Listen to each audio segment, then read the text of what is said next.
Today's topic is how to identify and transform limiting beliefs. These are beliefs that you're likely holding on to subconsciously that are hurting the quality of your health and life. It's really a follow-up to a post that I did earlier on the power of our beliefs. And today I'd like to share an experience that I had with identifying and transforming a belief that caused chronic anxiety in my earlier years. When my sisters and I were growing up, my parents were usually too busy making a living to spend much time with us, but they made sure that we went to church every Sunday and were well aware of Christian values. My mom likes to tell me that she took me to church from the very first week that I was born. The one major belief that going to church planted deep in my belly was this: if I misbehave, God will punish me, and if I live properly, God will bless me. Though I'm sure that this belief helped me stay out of serious trouble when I was young, it caused me to live with fear and guilt. I was usually afraid that God would hurt me in some way for the latest thing that I did wrong, and I often felt guilty because I believed that God could read my mind and that He disapproved of some of the things that I did when I was on my own. Believe it or not, I lived with this mindset until I was in my early 20s. If you weren't raised in an ultra-conservative Christian family, you might not be able to imagine the magnitude of the fear and guilt that I felt. But I can accurately say that my belief in God's intent to punish or reward me in real time was a dark cloud that loomed over me every day. I don't quite remember exactly when I identified and transformed this limiting belief, but I do remember the huge sense of relief that filled my spirit once I really connected with an alternative belief about my relationship with God.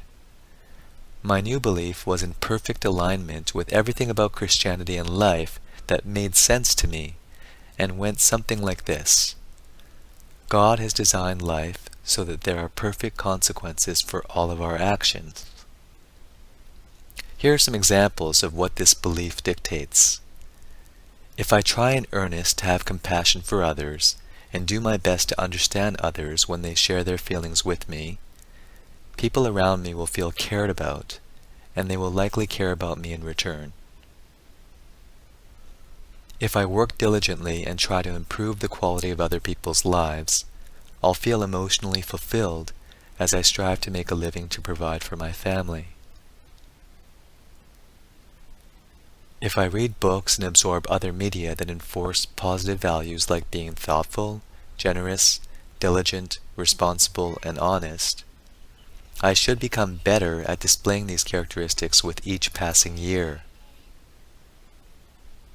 If I consistently talk poorly of others behind their backs, I'll become known as a gossip monger and will not earn the trust and respect of those around me. If I put making money ahead of striving to create real value for the people I serve, I won't experience the feelings associated with making a positive difference in other people's lives, which, according to another one of my beliefs, translates to an empty, lonely existence. If I don't actively seek to be the type of person I'd like to see my children marry one day, I'm more likely to allow difficult circumstances to cause me to behave poorly. Perfect consequences for all of our actions. Near as I can tell, this belief applies to every aspect of life, including health. If I regularly eat fresh plant foods, get enough physical rest, work on having healthy relationships, stay physically active, and minimize my exposure to toxins, I can expect to enjoy my best health. If I don't do any of the above, I can expect to be one or more levels removed from my best health. The bottom line for me is this: my belief in there being perfect consequences for all of our actions, coupled with our gifts of free will and conscience, serve to make my image of God a loving, omniscient, and truly omnipotent force. I no longer believe that God is counting the hairs on my head, waiting to strike down and cause me to sprain my ankle if I swear on the tennis court. If I'm miserable on the tennis court, God's perfect consequence for my choice to be miserable is poor emotional health and an inability to have fun with something that should be all about promoting good health and having fun. That's just one example, of course, and just for the record, I don't swear on the tennis court.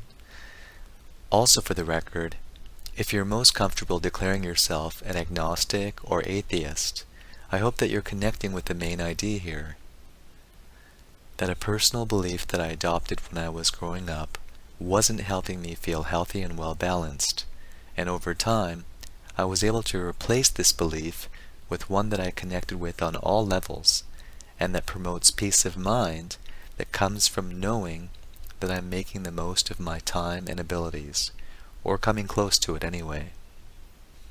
And the last official note for the record, since I know some Christians listening to this are wondering, I do consider myself to be a Christian, but as I think everyone knows, there are all sorts of Christians. I'm a Matthew chapter 5 through 7 kind of Christian, and throw some James in there too. That's the book of Matthew chapters 5, 6, and 7, which represent Jesus' Sermon on the Mount, plus the message of faith without good works is dead from the book of James. And of course, the books of Matthew and James are both from the New Testament. So getting back to the purpose of this post, how can you go about identifying and transforming any limiting beliefs that may be hurting your health and overall quality of life? It's not easy because most limiting beliefs are subconsciously at work and were acquired when we were growing up. But there are a few key steps that you can go through to shed clarity on any limiting beliefs that you may be holding on to. First, identify an area of your life that you don't feel good about. Second, ask yourself, why can't I overcome or find a solution to this challenge? The answer that pops up into your head is likely a limiting belief. Third, think about your limiting belief and ask yourself if you really believe it. Are you absolutely sure that it's true? If you aren't absolutely sure that your limiting belief is objective and true, then try to come up with an alternative belief that fits with everything you know and have experienced, and that makes you feel hopeful about overcoming the challenge in mind. The key is that it has to make you feel hopeful. Once you've identified an empowering belief, stitch it into your life. Beliefs are like muscles in that they become stronger with regular exercise. And in the case of your beliefs, you exercise them by thinking, writing, and even talking about them